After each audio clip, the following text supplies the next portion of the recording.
And the last one is, and this is the one that I think is, from a marketer's perspective, even from a business perspective, I think that we're all, we all fail at it, essentially. And I mean, I'm seeing it obviously change more and more and more, but there's a lot of assumptions made, and very often people creating these various different digital experiences, they're the ones using them.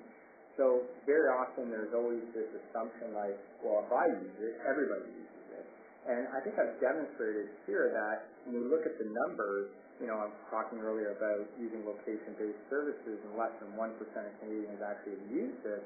I mean, when you start looking at this, yes, it's really cool. It's a big shiny object, but you really need to understand whether or not the customer is going to actually understand what this is and be able to use it, right? So there's a certain amount of education that has to happen there. I mean, whenever we're designing any experiences, I mean, that's why we built, one of the big reasons why we built Asking Canadians was we wanted to dig in and really understand what the consumer behaviors were about before we went ahead and developed any kind of strategy, before we went ahead and developed any kind of design or application or whatever it might have been to speak to those customers.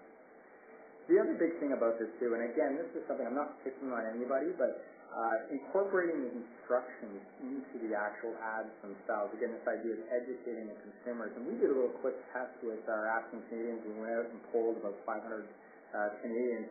And we just mocked up a quick ad and we threw the QR code on it. And we asked people, would you interact with this? 4% came back and said yes, maybe. And, people came back in the open end and they asked, is this a psychology test? What is this? There really was a lot of people that just didn't understand what this was. All we simply did was we added simple instructions to the bottom, and you see this in many, many campaigns, although I do see many, many campaigns where they don't add this in it.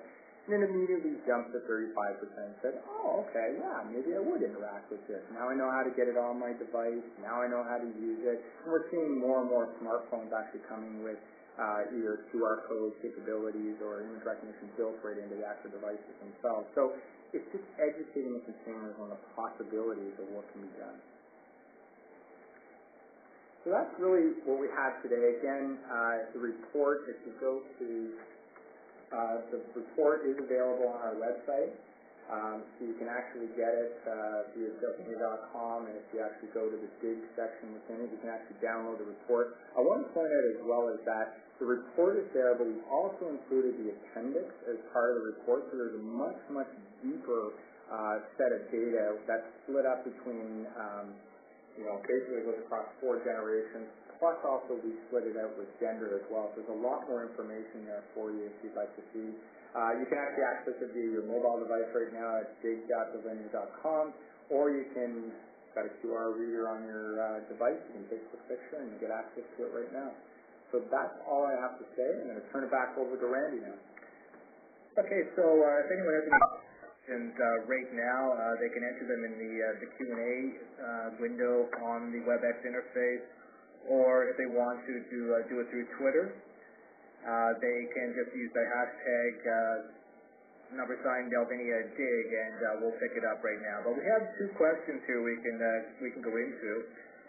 One of the questions here is, Steve, how do you manage your clients' expectations when they want to do a mobile campaign or program? That's a great question, actually.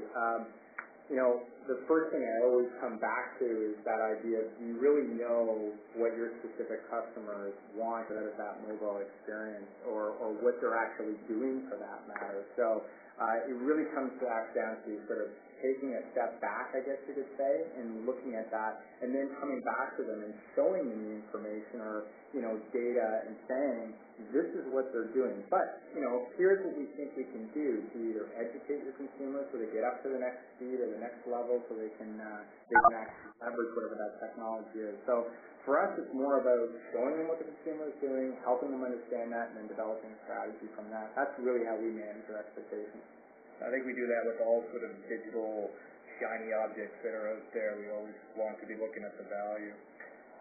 Just one more quick question here, unless anyone has anything else, and that's what are a few examples, or one great example of a mobile campaign that we've seen?